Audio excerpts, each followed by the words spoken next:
tu existes. Ainsi j'habiterai sa maison pour l'éternité.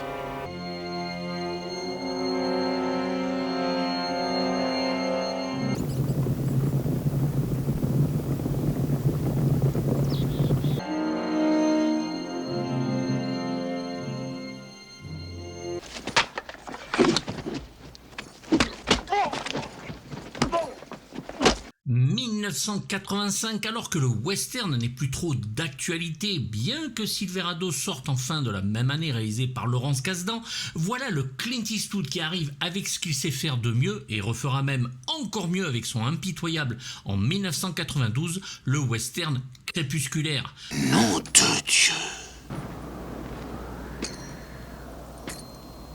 Le titre Pale Rider fait donc bien sûr référence à la Bible, le chapitre des révélations et surtout l'apparition de la mort sur son cheval pâle, passage que lit Mélanie au moment de l'apparition du héros devant elle.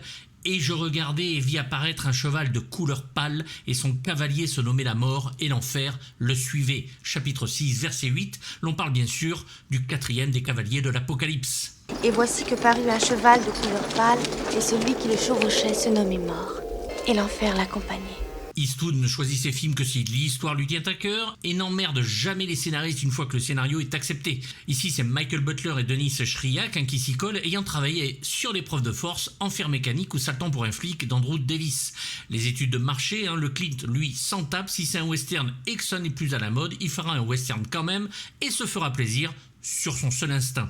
Non, je veux qu'il s'en aille maintenant. Sarah, il m'a sauvé la vie. Bonsoir. J'espère ne pas être la cause de ces éclats de voix. Bon, remettons les choses à leur place, les deux scénaristes adorent le bonhomme, il est souvent modeste, mais c'est bien lui qui est venu voir les deux bonhommes en leur disant qu'il avait très envie de réaliser un western lyrique et classique, et bordel, comme il a réussi. Le western, ce genre classique où méchants et gentils sont souvent facilement identifiables, où chaque spectateur à une certaine époque, en étant un tant soit peu fan de cinéma, avait des images dans la tête venant de centaines de films vus enfants, adolescents ou adultes.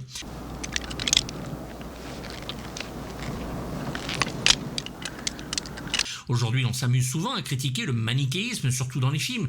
Les gens ne veulent pas se dire que tout est blanc et noir et se confortent dans cette zone de gris bien sécurisée. Aimons tout le monde, même si personne ne nous aime. Après tout, pourquoi vouloir un monde où tout serait pareil avec autant de personnes uniques?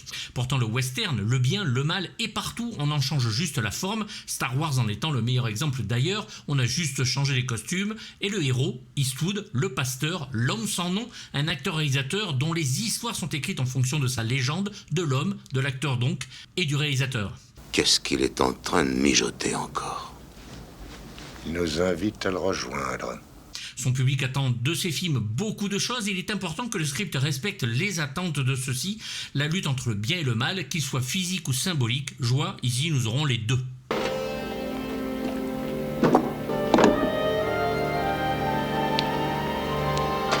Eastwood sait aussi exactement ce qu'il veut et comment le tourner. Il a une idée très précise de ses films et de sa mise en scène. Ici, la ville de Laoud, construite au beau milieu d'un gisement d'or où les chercheurs sont légion, harcelés par une bande de méchants tenus par un milliardaire qui veut leur terre. Et au moment où il décide de tout plaquer, un homme arrive, un pasteur, qui va donner à la ville et ses habitants, bons comme méchants, un sermon qu'ils n'oublieront pas de sitôt.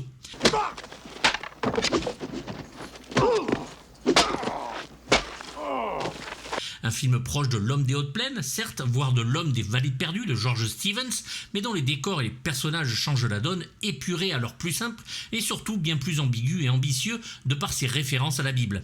12 ans séparent L'Homme des Hautes Plaines de Pale Rider, et c'est Clint y revient, c'est pour y montrer ses racines et la façon que l'homme a de détruire la nature.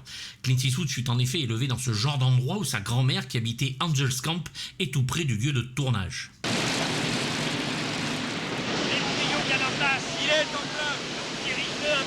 N'oublions pas bien sûr le cadre et la superbe photographie de Bruce Surtees qui va travailler avec le Clint sur un grand nombre de ses films et en faire sa signature.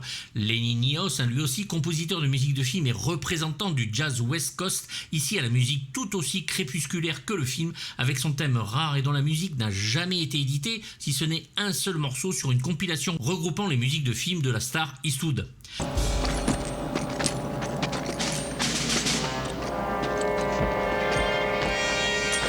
presque 7 millions de dollars et un accueil sans pareil pour un western dans les années 80 avec plus de 40 millions aux États-Unis et plus d'1 million d'entrées en France, et le film sera même présenté au Festival de Cannes.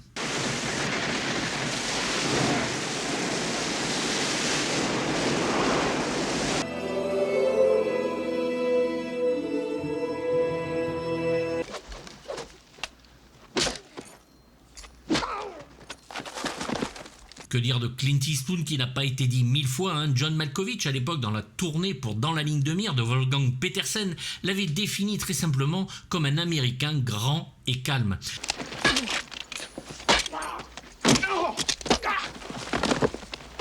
L'homme met beaucoup de lui-même dans ses films, un professionnel extraordinaire, un être humain gentil, comme certains se plaisent à le dire, loin d'une diva capricieuse et cherchant à chaque film à économiser alors que les budgets lui sont servis sur un plateau. Il travaille vite, prépare tout à l'avance, attend la même chose de son équipe et sait exactement ce qu'il veut sans multiplier les prises à l'infini, et monte lui-même son film pendant le tournage afin d'en maintenir le rythme. Vous avez fini?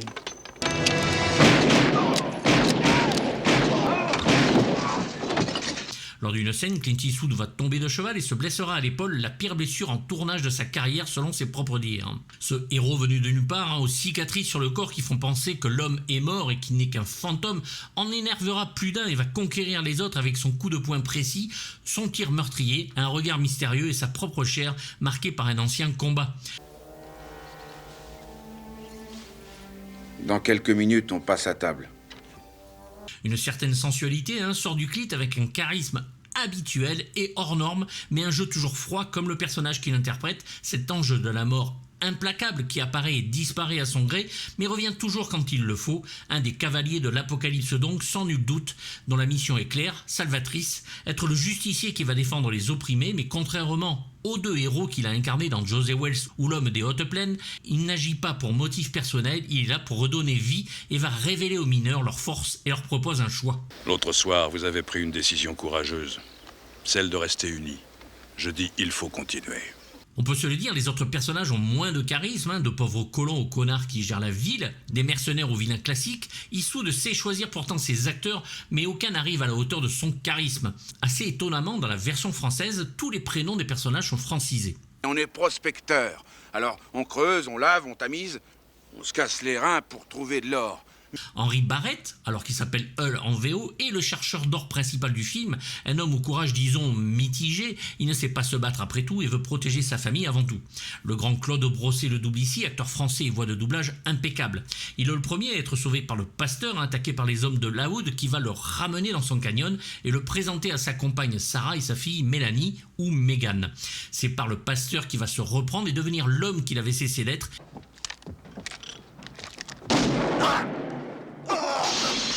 Et c'est de sa main que Laoud père mourra. Je vais vous embrasser. Ainsi je ne m'éveillerai plus chaque nuit pendant ce qui me reste de vie, avec le doute au cœur. Sarah Wheeler est jouée par Caris Snodgrass, dont la voix française est Dani Sinigalia, ex-compagne de Neil Young et du compositeur Jack Nitzsche, dont ce dernier sera condamné pour violence sur l'actrice. Elle est ici la compagne en devenir d'Henry et est tombée un petit peu amoureuse du pasteur, comme sa fille d'ailleurs, en n'hésitant pas à l'embrasser, et celui-ci donnera une nuit d'amour à la madame avant la vengeance finale. En vérité, c'est sans importance, vous ne croyez pas? Elle a ses convictions et n'hésite pas à les faire savoir. Moi aussi, j'ai envie de voir. De toucher. Josh Laoud, un beau salopard interprété par le frère de Sean Penn, Chris Penn, doublé par Éric Legrand, va essayer bien sûr sans succès d'intimider notre prêcheur qui va l'humilier, lui et ses hommes. Il va même aller jusqu'à agresser Mélanie et s'apprête à la violer et la faire violer. Lâchez-moi, je vous dis. Quand le prédicateur Eastwood revient, le désarme et sauve la jeune fille.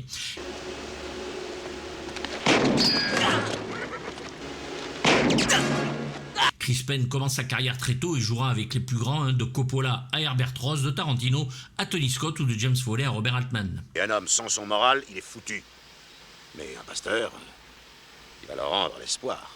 Le père de Josh, lui, c'est une autre histoire. Roy Laoud, ou Coy en VO, responsable de la ville et ambitieux comme le salopard qu'il est, interprété par le grand Richard Dizart, fameux Dr Cooper dans le The Thing de John Carpenter, dont le personnage en perdra les bras lors d'un massage cardiaque impressionnant. Ça ne doit pas être facile pour un homme d'église De répandre la divine parole, la bourse et le ventre vide. Ici, il menace les chercheurs d'or, leur vole leurs biens et essaye d'acheter leurs terres. Et à l'arrivée du pasteur, qui ne peut contrôler, va faire appel donc au shérif Stockburn. Le pasteur, lui, rappellera les écrits de la Bible. On ne sert pas à la fois Dieu et Mammon. Mammon, c'est l'argent. On ne peut servir Dieu et Mammon. Mammon veut dire argent. Jacques Deschamps est son doubleur sur le film, qui doublera Ben Gazzara dans le Roadhouse de Roddy Harrington pour le même genre de personnage. Je crois que je vous aime. Mélanie Wheeler, fille de Sarah, Megan en VO, est interprétée par Sidney Penny, qui va calmer beaucoup de monde sur le film par son jeu et sa beauté. Elle aurait des origines hongroises, irlandaises, françaises, anglaises et cherokee et commence sur les scènes à 3 ans et demi. À 10 ans, Sidney est choisie pour jouer le rôle de la petite Maggie Cleary dans la mini-série Les oiseaux se cachent pour mourir et est recrutée par Clint Eastwood pour jouer la jeune fille qui tombe amoureuse de cet énigmatique prêcheur dans le film et va aller dans une superbe scène s'offrir à lui et un très beau « Je crois que je vous aime » que l'on n'oubliera pas de sitôt. Eh bien alors, il ne peut y avoir de mal à faire l'amour. Eastwood et Don Siegel avaient déjà parlé d'amour avec de jeunes filles plus jeunes dans le formidable Les Proies, et ici un beau dialogue s'engagera sur cet amour impossible.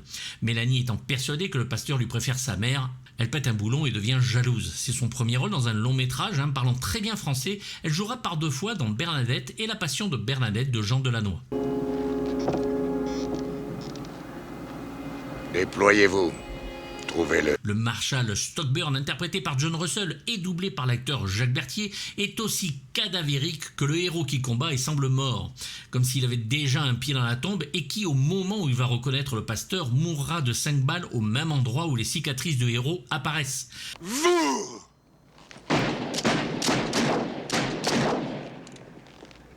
C'est cet homme au long manteau, dont lui-même donc, ayant apparemment un vieux compte qui doit être réglé, tous liés par le passé. Des hommes sans valeur humaine, massacrant de pauvres hommes dont un ivre mort, ayant trouvé une pépite d'or trop grosse pour lui, se faisant hacher menu de façon assez horrible que dans un slasher, ce qui leur vaudra la même chose au final.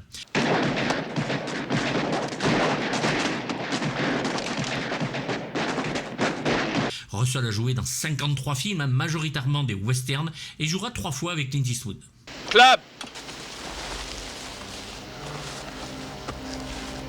Club, l'homme de main gigantesque, est interprété par le génial Richard Kiel, le requin dans les 2 James Bond, avec Roger Moore, l'espion qui m'aimait, et Moonraker, tous 2 réalisés par Lewis Gilbert, dont j'avais parlé, ou le Voltaire, compagnon de force du docteur Miguelito Loveless dans la première saison des Mystères de l'Ouest, et bien d'autres films ou apparitions.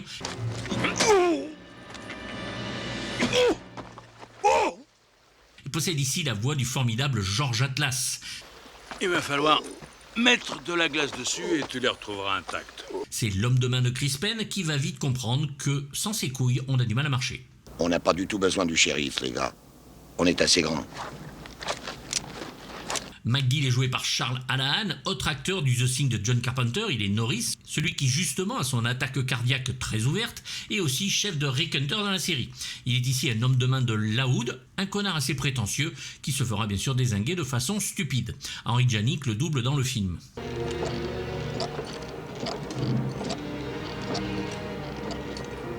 Enfin, en apparition, il ne dit pas un mot, l'adjoint Matter est interprété par Billy Drago, dont le physique le cantonne au salopard, dont un rôle en particulier reste sur son interprétation du gangster Frank Nitti dans Les Incorruptibles de Brian De Palma, mais aussi le John Blythe dans la série Briscoe County.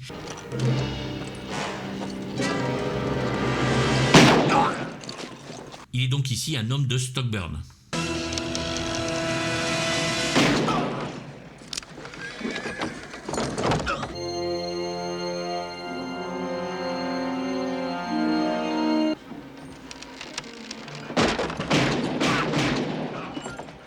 Et oui, aussi étonnamment que cela puisse être, des gens n'aiment pas Pale Rider parce que c'est un western classique et voue un culte à de grosses merdes, moins stylées et certainement moins faites avec le cœur que celui-ci. Le plus drôle, c'est que si l'on regarde le film avec du recul, avec ses connaissances cinématographiques, Pale Rider ne semble presque pas être un vrai western américain, ce que sera exactement le Silverado de Laurence Kasdan, puisque son héros semble être un fantôme vengeur, un homme de peu de mots, mais qui font mouche comme ses actes.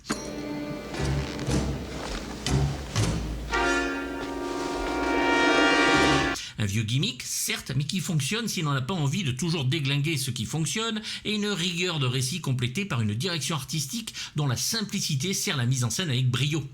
La violence du film est caractéristique du bonhomme pour le plaisir du spectateur et réduite à son minimum pour plus d'impact quand elle arrive. Une manière de filmer dont est empreint le cinéma japonais depuis longtemps, où les revolvers remplacent les sabres et qui inspire durablement le cinéma mondial. Regardez Yojimbo de Kurosawa, vous comprendrez.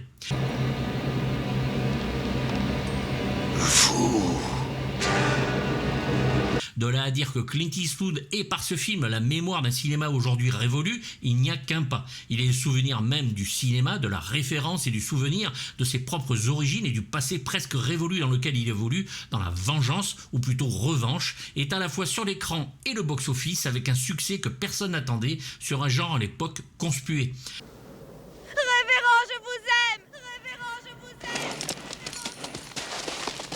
Un héritage pourtant lourd à porter, avec une mise en scène simple et épurée, comme quoi, dont dès le départ la maîtrise est pleine, avec ce village, calme, dont la tempête qui va subir via l'attaque des vilains par une chevauchée presque fantasmagorique, filmée comme un ballet cinématographique, auquel le maître nous convie vers un final épique et construit, un putain de film en fait, dont le 7/6 semble naturel et obligatoire, ne serait-ce que pour la sobriété de sa réalisation qui renouvelle le genre, tout en restant classique, mais en changeant les règles. Ici un western au ton fantastique, je parle du genre, un tour de force. Merci pour tout! Merci pour tout!